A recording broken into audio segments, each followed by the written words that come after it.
Hello বন্ধুরা, কেমন আছো তোমরা? আশা করছি তোমরা ভালো আছো। আর রূপাস ওয়ার্ল্ডের একটা নতুন ব্লগে তোমাদেরকে ওয়েলকাম। তো আজকে চলে এসেছি একটা চিকেনের রেসিপি নিয়ে। তো গ্রীষ্মকালে বুঝতেই পারছো, রান্নাঘরে বেশিক্ষণ থাকতে তো ভালো লাগে না।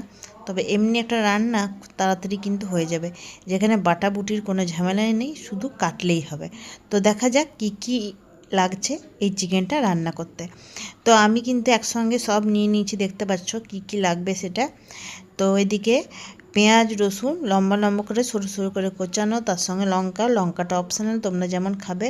টমেটোটা খুব কুচো করিনি।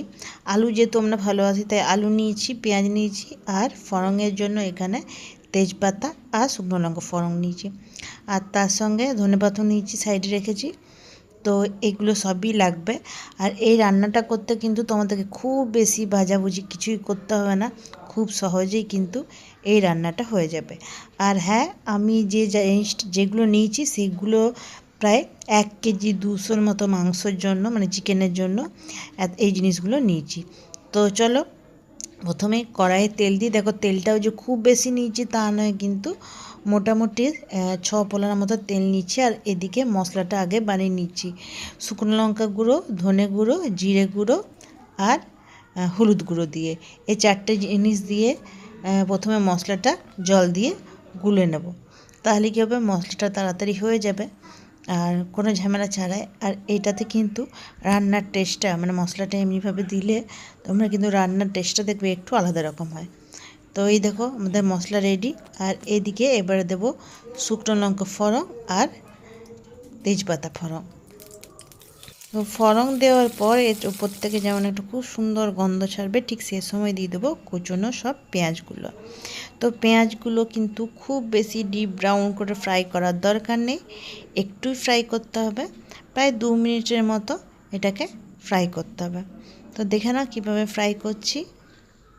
আর ফ্রাই করতে করতে একটা কথা বলি তোমাদের, তো এটা কিন্তু ভাত, লুচি, রুটি, পরোটা সবের সঙ্গে খুব ভালো যাবে। তো দেখো আমার কিন্তু এটা 2 থেকে 2.5 মিনিট ধরে ফ্রাই করেছি, এই অবস্থায় এসেছে।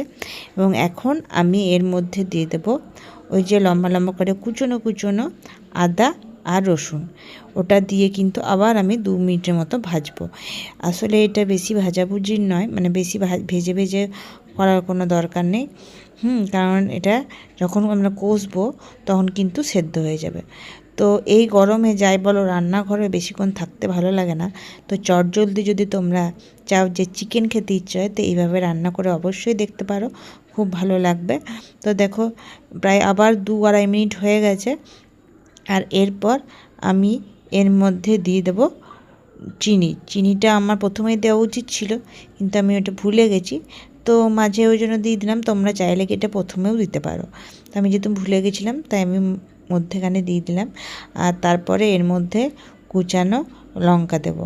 তো তোমরা চাইলে কিন্তু এর থেকে অনেক কম পরিমাণও দিতে পারো। আমরা যেহেতু একটু স্পাইসি, একটু ঝাল খেতে ভালোবাসি, তাই এতগুলো লঙ্কা দিলাম। আর তার সঙ্গে দিয়ে দিলাম টমেটোটা। অনেকেই টমেটো দেওয়ার পর নুন দাও, কিন্তু এক্ষেত্রে কিন্তু আমি নুন দেব না। অনেকে নুন দিলে বলে তাড়াতাড়ি সেদ্ধ হয়ে যায়, আমরাও অনেক সবজিতে তাই করি যে নুন দিয়ে দিই, তাতে টমেটোগুলো সিদ্ধ হয়ে যায়, কিন্তু এতে তা করার দরকার নেই। দেখো এটা আবার সেই 2 থেকে 3 মিনিট ভাজার পর টমেটোটা কিন্তু অনেক নরম হয়ে গেছে, জল বেরিয়ে গেছে টমেটো থেকে, আর একটাও সুন্দর গন্ধও ছাড়ছে। এরপর আমার যে মশলাটা বানানো ছিল সেই মশলাটা দিয়ে দেব। মশলাটা দেওয়ার পর মশলার যে বাটিটা ছিল সেখানে জলটাও কিন্তু আমি এখানে দিয়ে দিচ্ছি, তার জন্য একটু জল জল হয়েছে দেখো। আর এবারে এটাকে কিন্তু ভালো করে কষাতে হবে। কষানোর উপরেই কিন্তু যে কোনো রান্না নির্ভর করে। তো এটা কিন্তু এবার ভালো করে কষাতে হবে আমাদেরকে। এবার দিয়ে দেবো এর মধ্যে নুন। আর নুন দেওয়ার পর কিন্তু আমরা আবার এইটাকে ভালো করে কষবো। আর চিকেন বা যে কোনো জিনিস দেখবে, আমার মনে হয় আগে দেখতে সুন্দর হলে খেতে কিন্তু ভালো লাগে, মানে আগে দর্শনধারী তারপর গুণবিচারী। তো সেটার জন্যই বেশ ভালো করে কষে টষে রঙটা বেশ সুন্দর চলে এসেছে। তো তারপর আমি একটু জল দিলাম, তার কারণে একদম ড্রাই হয়ে গেছিলো। আর তারপরে যে চিকেনটা ছিল ধুয়ে রাখা, সেই চিকেনটা দিয়ে দিলাম। এবার চিকেনটা দেওয়ার পর এটা ভালো করে কষতে হবে। আর আমি যেহেতু আলু খেতে ভালোবাসি, মানে আমার পরিবার, তাই আমি আলুও দিয়ে দিলাম। আলুটা আপনারা চাইলে দেবেন, না চাইলে নাও দিতে পারেন। এবারে আলু দিয়ে বেশ ভালো করে অনেকক্ষণ ধরে কষে নেব। তো তোমাদের সঙ্গে একটা কথা শেয়ার করি যে আমি জানো তো আগে মাটন খেতাম, চিকেন খেতামই না, কিন্তু এখন আমি চিকেনের প্রেমী হয়ে গেছি, চিকেন খেতে খুব ভালোবাসি। আর দেখো আমার কিন্তু চিকেনটা বেশ ভালো করে কষা হয়ে গেছে। আর আমার বাড়ির লোক চিকেন কষা খেতে খুব ভালোবাসে, তাই একটু ওদেরকে তুলে দেওয়া হলো চিকেন কষা চিকেনটা। এরপর এর মধ্যে দিয়ে দেবো জল। তো চিকেনটা মোটামুটি সেদ্ধ হয়ে গেছে, তবু আরেকটু ভালো করে সেদ্ধ করার জন্য জল দিয়ে দিলাম আরেকটু। তো এবার জলটা একটু ফুটে মরে গেলে 15 মিনিটের মধ্যে এটা হয়ে যাবে। তো দেখো কমপ্লিট হয়ে গেছে। আর আমি নামানোর সময় এর মধ্যে গোলমরিচের গুঁড়ো ঝালের জন্য আর একটু কাসুরি মেথি পাতা দিয়েছি ফ্লেভারের জন্য।